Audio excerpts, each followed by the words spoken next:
maxaa dumarka Soomaaliyeed markay umulaan ama ay ilmaha dhalaan ilmahaas ha noqdo kii koowaad kii labaad kii saddexaad maxay u naaxaan ama miisaankooda u bataa oo aysan dadka kale caddaan ama ha noqdaan ama dad kale ha noqdaane dadka kale aysan u naaxin su-aashaas ayaan rabaa inaan ka jawaabo sababta iyo marka sidaa hadda kadib aad uga digtoonaan lahaydeen maxaa yeelay hooyada Soomaaliyeed iyo gabadha Jarmalka ah dabcan waa laba hooyo wax farqiga u dhaxeeya ma jiraan waxay ku kala duwanaanayaan. Assalaamu calaykum waraxmatullaahi wabarakaatuh. mar kale soo dhawaada aad baan idin soo dhaweynayaa dhammaantiin insha allah biidnillahi alkariim meel kastoo caalamka joogtiin iyo waqti kastoo idinta insha allah waa mar kale iyo video cusub. videogan waxaan rabaa inaan uga hadlo maantay insha allah biidnillahi alkariim 11 qodob ama 11 shay ama 11 wax ma la yiraahdo Soomaaliga waa iska badan yahay oo markuu qofku miisaankiisu bato ku timaada ama uu la kulmo haddii aad 11 kaas mid ama laba ama saddex ama 11 kaba aad dareentay insha allah markaan ka hadlo commentiga hoose insha allah noogu soo sheeg sida markaan 11 ka shay ka hadlo loola tacaali karana insha allah videoga ku xiga insha allah sagan ku soo sheegi doonaa. mar kale soo dhawaada dadkii hore noola joogay aad iyo aad u mahadsantihiin intiina cusubna waan soo dhaweynaya insha allah channelkan hay loobin inaad meesha gaduudan taabatay insha allah billahi alkariim maxaa yeelay waa bilaash. number 2 qofku inuu miisaan badan yeesho uu cayilo number 2 wuxuu dilaa quruxda qofka ayuu hoos u dhigaa quruxda iyo lifestyle-ka iyo shape-ka ayuu dilaa bataatanba. marka haddii miisaan extra ku saaran yahay qaab caafimaad ah oo aan ahayn dee qaabkii qaldanayn hore uga soo hadlay fiidiyo badan u dhin miisaankaaga taladeedana waa lagu hayaa insha allah. number 2 hamigaaga iyo himiladaada iyo hankaaga ayuu hoos u dhigaa markaad naaxdo hamigaad laheed iyo riyooyinkaagii iyo hadafyadaadii iyo maaragta waxyaabahaas oo dhan ayuu hoos u dhigaa because markuu miisaankaagu bato ma ahaanaysid qof himilo leh qof maaragta han leh waxyaabahaas oo dhan meesha way ka baxayaan insha allah. number 3 farxadaada iyo firfircoonidaada ayuu totally meesha ka saaraa. markuu yahay qofku qof miisaan badan leh farxaddu way ku yaraanaysaa mana noqonayo qof firfircoon oo dee waxa weeye active ah oo firfircoon oo ma noqonayo runtii. midda afaraad caajis iyo hurdo bilaa macno ah. caajis iyo hurdo aan wax macno lahayn ma ahan hurdadii fiicneed ee caafimaadka ahayd ee lagu raaxaysanayay ee wanaagsaneed ma ahan taas laakiin mid waxay kadib iska qabanaysa qofku iska hurdayo iyo caajis waxyaabahaas ayuu keenaa. dabcan waxyaabahan ka hadlayo waa waxyaabo sax ah adiguna aad dareemi karto. waxaan ka hadlayaa dadka miisaankooda culus yahay ayaa dareemi kara dadka miisaankooda iyaguna yar yahay waxyaabaha ay dareemaan mar kalan iyagana insha allah video kale ka samayn doonaa. number 6 stresska inuu stress ayaa dareemaysaa markaad miisaan badan leedahay stressku saa'idiyaa waxyaabahaas oo dhan ayaa kugu saa'idaya. marka waxaad bilaabaysaa inaad caruurtii garaacdo inaad caruurtii disho qof kasta oo hadalku wanaagsan xataa kugu yiraa aad markaas waxa weeye hadal xun ugu jawaabto inaad dadka dhan aad macnaha aad qawaaf ka qaado oo qof kasta ama laba qof oo sheekaysanaysa xataa aad u malaynaysa adiga ku xamanayaan qof hadduu ku soo fiiriya u malaysa wax kaa sheegayo runtii wax fiican maaha. marka waxyaabahaas stresskay kugu sii badinayaan niyadjabkay kugu sii badinayaan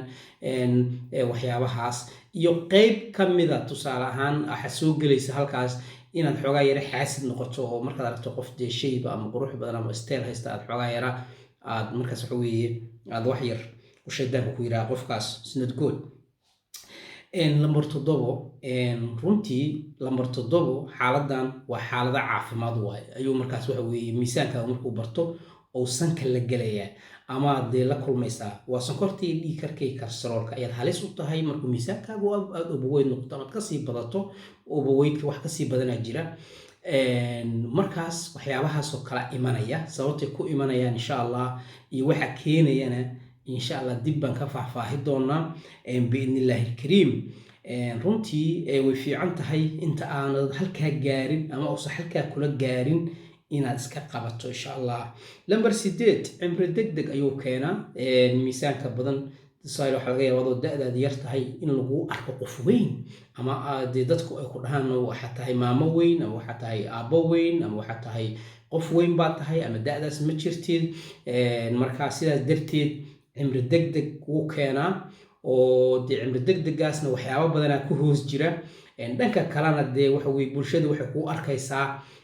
inaad tahay qof weyn oo tusaale ahaan adigoo 20 sano jira waxa lagu arki karaa 30 sano adigoo 30 jira waxa lagu arki karaa 40 sano sida halkan ba ka aragtiin sawirkan before inta aanan aniga laftirkeyga aanan dhimin miisaankeyga sawirka hadda aragtiin waa 2017kii haddana waa u jeedin marka waxa weey runtii waa muhiim qofku inuu waxa weey shapekiisa stylkiisa ka shaqeeyo lambar 10 runtii lambar 10 wuxuu noqonayaa ma shaqayste ayuu ka dhigaa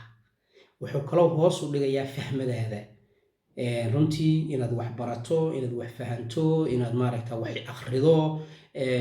iyo markaas waxa weeye inaad shaqaysato oo kale shaqada waxay noqon kartaa mid caadiga loo shaqo tago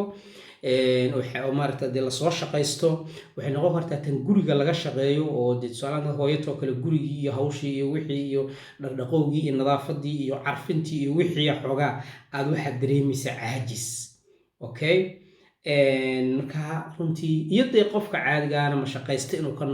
noqdo kale asagoo shaqadii heli kara asagoo aada asagoo macnaha xataa hadduu baxo oo maanta shaqo raadsi shaqadii soo heli kara ayuu ku caajisayaa ama hadduu bil ka shaqeeyo ama hadduu 2 bil ka shaqeeyo shaqadii wuu nacayaa waxyaabahaas oo dhanna waxaa maqan waxyaabihii jirka ka dhigayay active-ka waxa weeye layrar badanaa dansan korontada ayaa maqan marka taasna insha Allah xalkeeda marar badanna waan ka hadlay haddana waan ka hadli doonaa insha Allah waxaa kale oo 11aad jir xanuun iyo laf xanuun ayaa kugu imanaya markuu miisaankaagu bato halkan ay xanuunayso lafta ay xanuunayso dhabarka ay xanuun waxaasay dadku sheegayaan marka waxa keenayana waxa weeye waa nafaqadaadoo yar iyo energy oo kugu badan cuntooyinka energy oo iska badisay faadkii subagoo kugu badan culayska lafahaaga qofka ugu lafaha weyn Soomaalida waxay dhahaan lafteyda weyn ma jirto wax laf weyn aniga hadda lafteydu waxa weeye markaad miisaanka saarto miisaana jira waxa dhan kala sheega faadkaaga biyahaaga dhirirkaaga maaragtaa waxaas oo dhan kuu kala sheeg muruqaaga intuu kiilo yahay waxaas oo dhan kuu kala sheeg u yaala ka marka scan waa miisaanka oo scanka ah way marka laftaadu intii lafteedu ma taqaan intii tihiin waa 2 kiilo iyo 900 marka aan jimicsi badan sameeyo laftu way yara kortaa 3 kiilo ma dhaafto marka qiyaas marka qof 2 mitir ama laf weyn leh 4 kiilo ma dhaafi kara laftiisu dadka dheeran ka hadlayna anaga laakiin dadkiinan caadiga ama aniga ila mid ama iga hooseeya lafteyda weyn wax leeyahay ma jiraan marka hilib badan baa ku saaran oo faad badan marka waxaad u malaysaa inaad hilib qolof weyntood laf weyn marka laftaadu maadaama ay 3 kiilo iyo 2 kiilo bar u dhaxaydo miisaankaaguna uu culus yahay kuma qaadi karto laftii miisaankaas ma xamili karto maxaa imanaya marka lafa xanuun daal marka dhinac hurdada seexato inaad hurdadii ku raaxayso weydo waxyaabo badan macnaha hadda 11kan waa inta aan wada garanayno weeye oo hadda aan soo xulo hadda qorqoray laakiin waxa jira way ka sii badan tahay intaas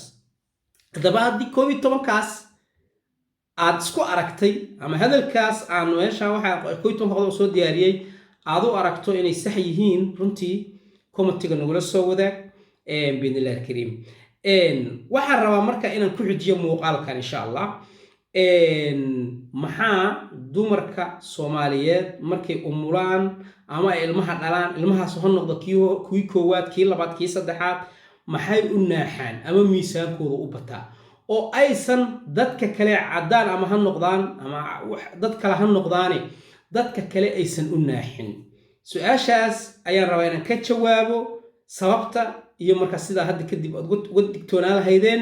maxaa yeelay hooyada Soomaaliyeed iyo gabadha Jarmalka ah dabcan waa laba hooyo wax farqiga u dhaxeeya ma jiraan waxay ku kala duwanaanayaan marka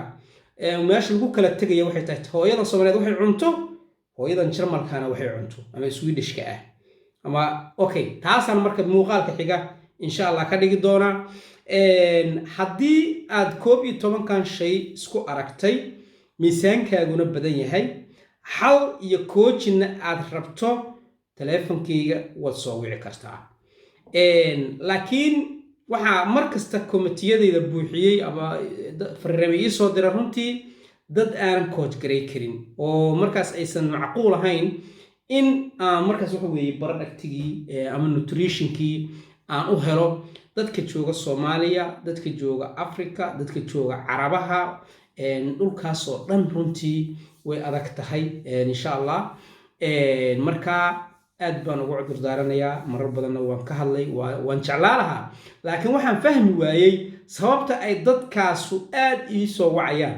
oo maalintii laga yaabo 100 qof inay ila soo xiriirayso oo anigiina aanan waxba u qaban karin iyo kuwa ila jooga maanta wadamadan reer galbeedka Europe America Australia Canada dhulkan ku nool South Africa haddana aan fursadii u baahanaynin iyo sababtay dadka ugu baahan yihiin waa waxa aan isweydiiyay markasta aad baad u mahadsantihiin runtii channelka inta daawata iska tagin please noo saar subscribe maxaa yeelay dadkana daawada